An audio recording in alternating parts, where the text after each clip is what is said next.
job, and someone has put a flower garland around my neck from the morning program.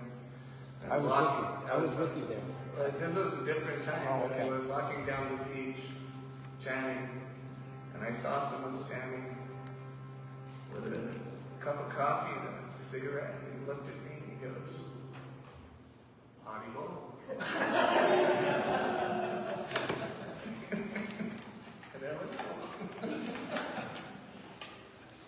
There's actually a group of Krishnas in Hawaii who call themselves the Hari Bowlers, right? The Hari Bowlers. Well, thanks very much for coming on this Labor Day weekend. If you have comments, correspondence, and feedback, here's our email address for you to take note of. There's our website there, and there's also another website which can be very informative, pretty easy to remember, Krishna.com, KRSHNA.com. Everything's inspired by the teachings of His Divine Grace, A.C. Bhaktivedanta Swami Prabhupada, the founder Acharya of the International Society for Krishna Consciousness.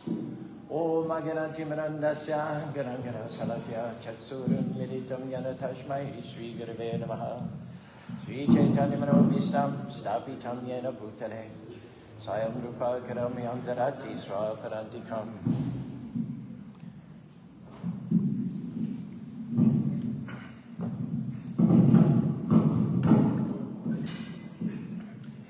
Topic today is God by my side. Most of the time we're praying, Krishna or God, get me out of this challenge, get me out of this trouble at work, get me out of this financial setback. And there's nothing wrong with that, but before you get out, the best thing you can do is to invite God into that circumstance, into that trouble, into that unfair situation. Sometimes the miracle isn't getting out. The miracle is what Krishna or God is going to do inside of that situation. So instead of just praying reflexively and automatically, Krishna, get me out, save me, here's another prayer. Krishna, come in to the hospital room while I'm taking the chemotherapy. Come in to the trouble at work where the people aren't fair, where there's politics in the office. Come in to this depression and anxiety that I'm dealing with. Can I tell you that what's more powerful than God bringing you out is when God comes in and begins to change things from within the situation, comes in and gives you a favor despite how and who's trying to push you out and down, comes in and gives you strength for which you have no explanation. Grace to outlast what should have stopped you. If you're only focused on Krishna or God bringing you out, you're going to live frustrated. You're going to live disappointed. Why? Because God doesn't do things in a way that we can predict it, nor does He do things on our timetable. Sometimes it takes longer than we would have thought. There are more difficulties than we would have anticipated. We hit dead ends and delays that we didn't see coming. But when you know that God is with you in that difficulty, you're not going to live frustrated. You're not going to lose sleep at night. You're going to have rest right in the storm.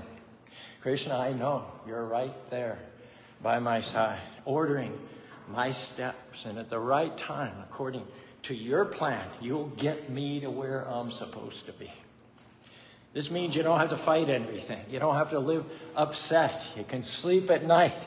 This happens only when you shift your focus from getting out to inviting God into the trouble. Now, He's knocking on the door. It's a door that can only be opened from the inside. You have to ask Him in. You have to invite Him in. Saying, Krishna, don't just change the circumstances. Don't just change these people at work. Change me. Help me not just to go through this situation, but Krishna, help me to grow through this situation. Help me to learn. Help me to increase my faith. Let my character come up higher. If Krishna delivered us instantly, we would never reach our highest potential. God, Krishna works his best works in the trouble, in the uncomfortable situations. Sometimes he's not bringing you out yet. Oh, this has gone on for so long, I don't think I can stand it anymore. The reason he hasn't brought you out yet is because he actually wants the odds to be against you in an even bigger way, so that when he does bring you out, it will be a greater miracle, a greater testimony to his power. The voices will whisper, who do you think you are? Krishna doesn't hear your prayers. That's why nothing's changing. The truth is that Krishna, God, is setting you up to show out in your life. And when he brings you out, he will do so above and beyond in such a way that there will be no doubt that the favor of God is on those who kept him first place. The Lord himself says, when you go through the waters, I will be with you. When you go through the rivers, they will not overwhelm you. When you walk through fire, you will not be burned. You are many of you, familiar with the Bible, I assume, and you, of course, are aware that throughout the Bible we find this phrase, lo, right? Ring a bell. It's an expression to indicate pleasant surprise, like check it out. In Sanskrit, we have aho, aho, aho. It's like calling someone's attention to something which is a pleasant surprise. There was a Chinese man, after reading the Bible, he immediately converted to Christianity. They said, why did you convert to Christianity? He said, because God is mentioning my name in every other verse. What do you think his name was? It was love. So wherever he read the Bible, he thought it was speaking directly to him. Naive? No. Dead on. Dead on. God was speaking to him, and God's speaking to you personally in every single verse of Scripture. Now, in Scriptures, God never says that it'll keep you out of famine, that it'll keep you out of death, that it'll keep you out of sickness. He'll never say you'll never have to face any challenges. He says just the opposite. The challenges will come. The adversities will come. Things you don't want, things you don't understand. But the whole key is to know that I am with you in all of those circumstances, in the flood, in the famine. So our question tonight is, are you trying to ask God to get you out of something that he wants to take you through? Are you fighting the process? Krishna, it's not fair. I can't take it anymore. Well, here's a suggestion. Maybe everything will change if you'll start inviting God into the fire. He's promised that he'll walk by your side. Maybe he's just waiting for your invitation to show up and out in your life in a more visible way. So the right attitude should be, Krishna, I know that you're going to bring me out, but in the meantime, I'm asking you to come into this challenge in my health, into this loss I'm going through, into this depression that's trying to stop me. And when you invite God into your difficulty, you feel him breathing in your direction. You feel him empowering you, enabling you, favoring you. Is it a greater testimony, let me ask you, that he kept you out of the fire, that you never had to go through the fire in the first place? Or is it a greater testimony that he came into the fire, walked by your side, and got you through it? And when you know that Krishna, God, is with you, when you've invited him into your situation, you'll have a smile on your face when all others are losing it. You'll be cool and calm in the midst of hysteria all around. You'll have a song of praise on your lips. Hare Krishna, Hare Krishna, Krishna Krishna, Hare Hare, Hare Rama, Rama Rama, Hare Hare. Unlike almost everybody else, you won't be complaining about the trouble. You won't be worried about how it's going to work out. You'll be at peace right in the eye of the storm. You won't live afraid.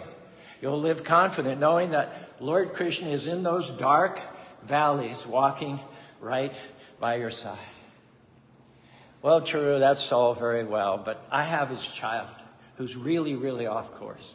I'm dealing with a chronic illness. Caru, have you read the most recent medical report? Caru, I'm on the verge of bankruptcy. When all this turns around, when my child gets right, when I get out of bankruptcy, when I get cured, then I'll do what you say, then I'll have a good attitude. I'm sorry, it just doesn't work that way. You're waiting for Krishna to bring you out, while Krishna's waiting for you to do what? Invite him in, exactly. And when he comes into the valley with you, that's the end of fear. That's the end of confusion, tension, anxiety. Because even though you may not see a way, faith means that I know God has a way. He can do what I cannot do. So instead of just trying to get out of the valley, out of the trouble, out of the fire, if you'll just start praying, Krishna or God, come in.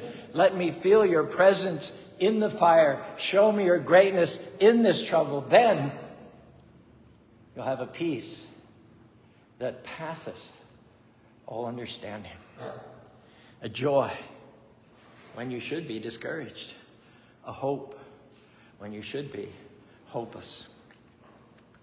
Half a century ago, there was a traveling evangelist named Luther Bridges. He lived in a little town called Wilmer, Kentucky. Didn't spend much time there because he was always out evangelizing, attending revival meetings wherever it was needed. One time, he returned from one of his trips to discover that his home had burned to the ground, and in that fire, his wife and 4 children had perished. Even today, you can visit their graves in that little Wilmore cemetery in Kentucky. But out of that tragic loss and the faith that sustained him through that, he wrote one of the best of all gospel songs. It's called He Keeps Me Smiling. Anybody know it? Story as he sat, the only thing that was left of his house were the 2 or 3 stone steps leading up to what used to be the entrance. So he sat on those 2 or 3 stone steps, and he wrote both the words and the music to this song. I'm not going to sing it. I'll just repeat it. There's within my heart a melody. My Lord whispers, sweet and low, fear not, I am with thee. Peace, be still in all of life's ebb and flow. All my life was wrecked by sin and strife. Discord filled my heart with pain. God swept across the broken strings, stirred the slumbering chords again. Though sometimes he leads me through fiery flames, trials fall across the way. Though sometimes the path seems rough and steep, I see his footprints all the way. People don't determine your destiny. Bad breaks can't stop God's plan for your life. Sickness, loss of loved ones, addictions, unfair situations don't have the final say. Now, don't be discouraged in your life because God did not keep you out of the fire. He doesn't stop every negative situation, but he rather uses those situations to move us into our purpose. Can I tell you that we would never know the extent of his power if we were never thrown into the fire, so to speak? You wouldn't know how much of a healer he is had you not had an illness. You wouldn't know he could move mountains if you never faced big obstacles. Now, quit complaining about what it is that you're up against. It's not a surprise to God. The enemy may have turned up the fire 7 times hotter than normal, but they didn't do it without God's sanction. He's in control, not just of your life, but he's also in the hearts of your enemies. So instead of complaining about the fire, start inviting him into the fire. When God is with you, you cannot be defeated. You and Krishna are a majority. He's not a natural God. He's a supernatural God. He's not limited by fire, by floods, by famines. What should have taken you out cannot stop your destiny. So therefore, instead of complaining about everything that you don't like, recognize that God can take what was meant for your harm and use it for your good. So the purpose of that adversity is not so you can live miserable, worried, and afraid. His purpose is to show his glory through you so that other people can see the power of God's favor on the life of his devotees. Without great tests, you're not going to have a great testimony. Without big battles, you won't see big victories. And you can say, Krishna or God, this is what I'm believing for. This is what I hope will happen. This is a timetable that I'm hoping for. But be sure and add on to that. Even if it doesn't work out my way, I'm still going to sing your glories. I'm still going to be good to others. I'm still going to show up on Sunday, and I'm still going to praise you. I'm still going to pursue my dreams. That's the kind of attitude that gets God's attention. You're saying, Krishna, not my will, but your will be done. But too often, tell me if I'm right or not, we're putting conditions on God, conditions on our prayer. I'll be happy if my boss moves to the backside of Mars. When I get him out of my life, then I'll have a good attitude. But have you ever thought that maybe, just maybe, God is using that person to do a work in you, to grow you up, to develop your character, to teach you how to love people that are not very lovable. So instead of praying, Krishna, get me out of the situation, we're asking you this afternoon to start praying, Krishna, come into this situation. Help me to have a good attitude. Help me to do the right thing even when the wrong thing is happening. It's very powerful when you can say, Krishna, even if my boss never moves, even if he's up above me until his false teeth fall out, I know that you'll give me the strength to overcome. I know that you'll give me the power to be happy in the middle of this difficulty. I'm not going to let this person, this sickness, this injustice steal my joy. You know what's happening? You're growing up. You're getting out of the little baby pool and you're getting into the deep waters of faith. You're coming up higher. Sometimes Krishna or God's waiting for us to pass the test before he brings us out. God is on watch 24 hours a day, 7 days a week, 52 weeks a year, 100 years a century, 10 centuries a millennium. The reason why you should be able to sleep peacefully at night is because he never sleeps. There's a story back in the days of World War II, the Germans were bombing London every night. After one particularly devastating bomb-filled night, citizens began to search through the rubble for the dead, the dying, and the missing. And it was a godly, righteous old grandmother. They couldn't find her anywhere. They looked far and wide. Finally, you know where they found her? They found her asleep in her own bedroom. They said, ma'am, how could you sleep with all of that bombing going on? She said, well, in the scripture, it says, he who is in the hearts of his devotees shall neither slumber nor sleep. So I figured there's no need for both of us to stay up all night. So I went to bed. That little lady knew that God was by her side.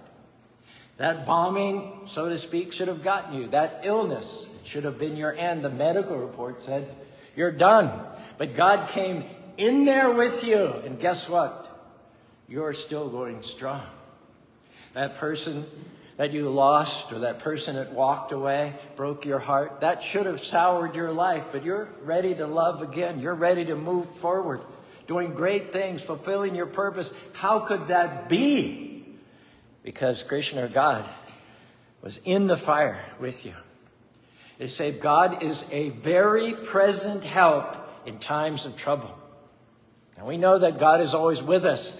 But when you're in difficulties, when things are not going in your way, and you still invite him in, you're going to feel his presence above and beyond. You're going to be able to sleep in the middle of the storm. The God who never sleeps, who controls the storm, the God who protects his devotees is right there watching over you, protecting you, guiding your footsteps. And we all face challenges in life.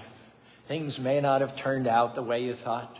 You ask God to keep you out of the fire, but you feel like you're just in thousands and thousands of B2s right now, and you're wondering, how in the world am I going to beat this illness? How is my family going to be restored? But Krishna is saying to you tonight, don't worry. Don't try and figure it all out. Just trust me. I'm going with you. You're not going into that fire by yourself. I have you in the palm of my hand. I'm fighting your battles. That obstacle indeed may be too much for you, but it's not too much for me. I heard about a fellow who was talking to his friend who was a football player. The friend asked him, how are you and your girlfriend doing? This is a joke, by the way. This football player very glumly, despondently replied, just terrible. Only last night she told me that she was going to be faithful to the end. So the friend said, well, what's wrong with that? He said, I'm not the end. I'm the quarterback. Well, I want to tell you that our God will not only be faithful to the end, but he'll also be faithful to the quarterback. And when you come to the end of your rope and you feel like you've dead-ended, you feel like your enemy is going to win, whether your enemy be disease, disappointment, or discouragement, just remember who your God is and what your God can do. There was a Christian in Africa by the name of Frederick Nolan. He was being pursued by some tribal people who took issue with his preaching of the gospel. They intended to kill him. The chase went over hill and valley. He couldn't find any place to hide. He finally came to the end of his energy, and he just saw a cave, and he just flopped into this cave, expecting them to come upon him at any moment and kill him with their spears. And while he was lying there, waiting for a certain death, a little spider came between him and the cave opening. And very quickly, in just a matter of a few minutes, wove this very elaborate decorative web. Sure enough, the pursuers came running by. They thought, oh, he must have hidden in the cave. But when they went into the cave, they saw this intricate, elaborate web, and they thought, well, if he had gone in the cave, he would have torn down that web. And so the fact the web being there indicates that he couldn't be in the cave. And they went on. When you're in the fire, when you're being chased, when your life is at risk, when you're in a dangerous situation, then more than ever, you need to be thanking God that he's in that situation with you, thanking him that no weapon formed against you can prosper, to tell him, Krishna, God, I'm not going to worry. I'm going to trust you. I believe that everything will turn out fine. Here's the key. How you approach your difficulties is going to make all the difference. How you approach your difficulties determines whether you're going to go through them. How you approach your difficulties determines when you're going to go through them. How you approach your difficulties determines whether you're going to get stuck in that rut right where you are, or whether those difficulties are going to be a springboard to the next level of your destiny. God knows how to restore. He knows how to vindicate. He knows how to rescue. The question is, are you inviting him into the difficulty?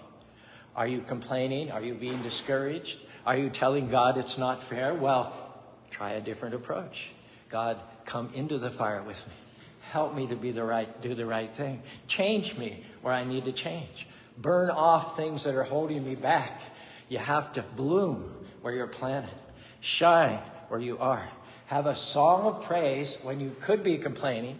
Keep a smile on your face when you could be discouraged.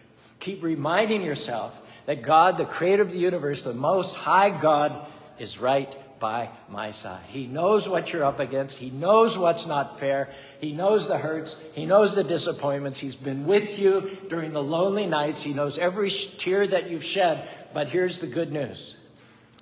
When you dig in your heels and do the right thing, you will feel a supernatural power, a strength to do what you could not do on your own. Last story, I know it's hot and stuffy in here. If you've got a program, I won't be offended if you use it as a fan. winding up here now. We have in Scripture, 7th Canto of Bhagavatam, the famous story of the 5-year-old boy Prahlad, who was a devotee of Krishna, the son of a demon named Hiranyakashipu. Hiranyakashipu got so exasperated at the devotion, the piety of his son, that he actually tried to kill him in several different ways. In ancient lore, we are told the story of a 5-year-old boy named Prahlad. His faith in Krishna was pure and bold. Ignited within the womb, it shone like the womb. Krishna's chants filled his soul while his father's rage viciously unfolded. His father, Hiranyakashipu, a demon king, demanded worship and decreed that everyone his praises sing. But Prahlad's heart yearned to be free. His father used threats and torments to break his spirit, destroy his son. Though trampled, poisoned, and thrown in the ocean, Prahlad's devotion remained unbroken. Through every trial, Prahlad held fast. The Lord protected him as he passed every test. Even Holika, the demoness of fire, herself was burned on a flaming pyre. To kill the demon, the Lord emerged from a pillar with a mighty roar, and Nrsimha, half man, half lion, tore the demon apart. Prahlad pleaded to Nrsimha with a tear in his eye, Lord, please hear my cry, though my father is blinded by pride, consumed by hatred, break into his darkness, and let mercy preside.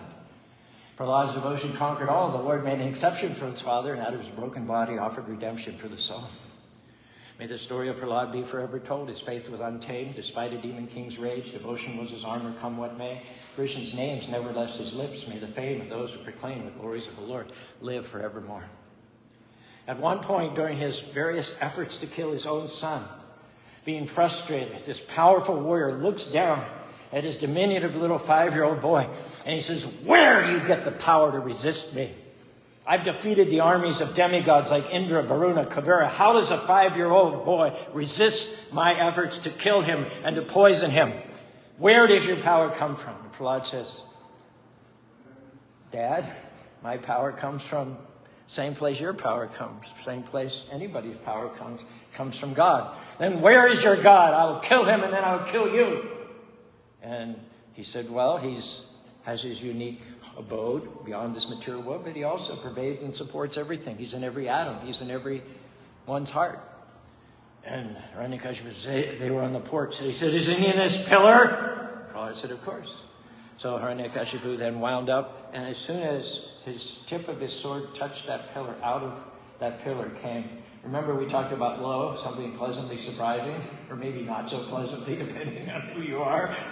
A hoe, the half man, half lion form that nobody had ever seen before, came out and bifurcated the demon just as a little child cuts a wasp in two. At the end, Prahlad was vindicated. He conquered everything. He never got flustered. He never got discouraged. He always felt the presence of God walking by his side through the poison, through the fire, through the flood. He didn't ask Krishna to get him out of the persecution.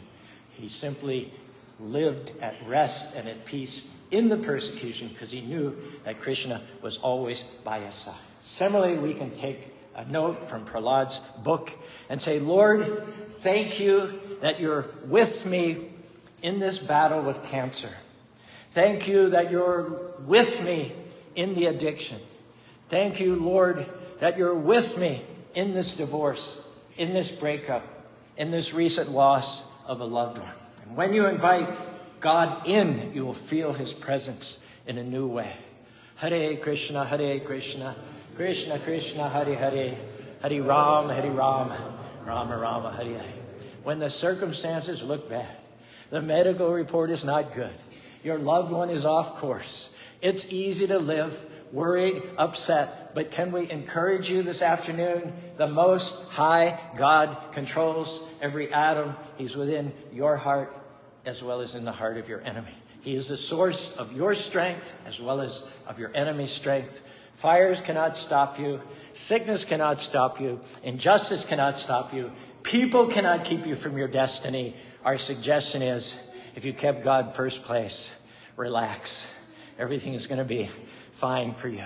And sure, the flames may be big.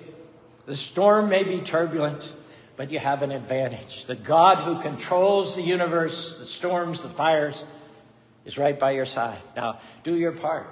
Start thanking him that he's fighting your battles. Start shining where you are. Start being your best in spite of the difficulties. Don't wait till it changes. Invite him in so that in the midst of the fire, he's allowed to use that fire to refine you, make you, and mold you into the person of excellence that he wants you to be in this life. And next life, you'll go back to home, back to God. Well, thanks very much for putting up with the heat. You know?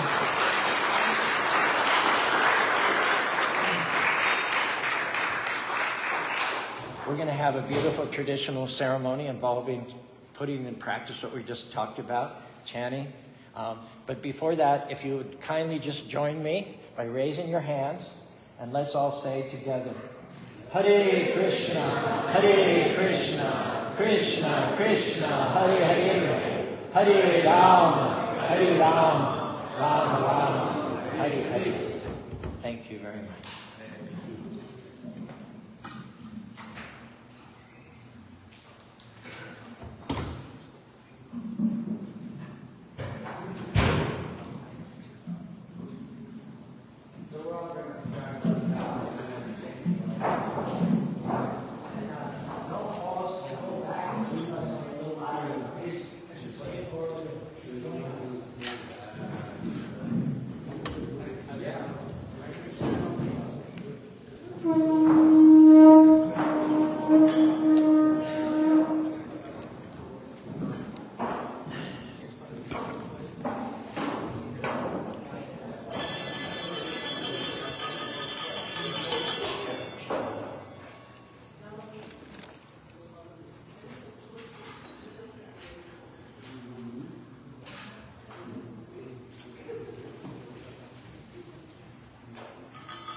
Hare Krishna, Hare Krishna, Krishna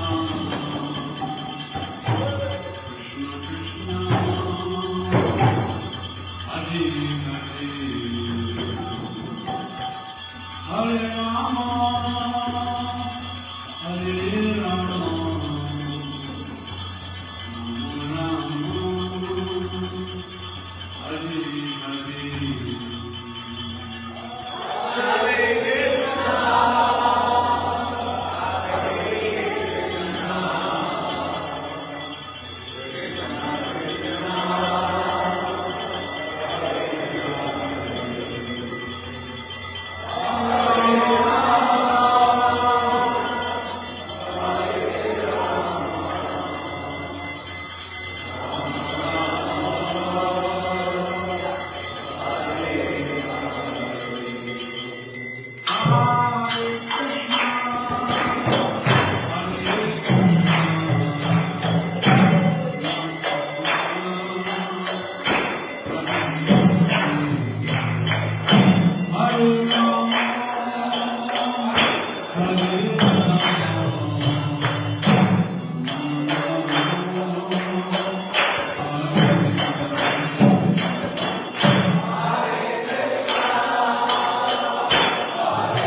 divine grace of our Charanaravinda, Bhaktivedanta Swami Srila Prabhupada ki.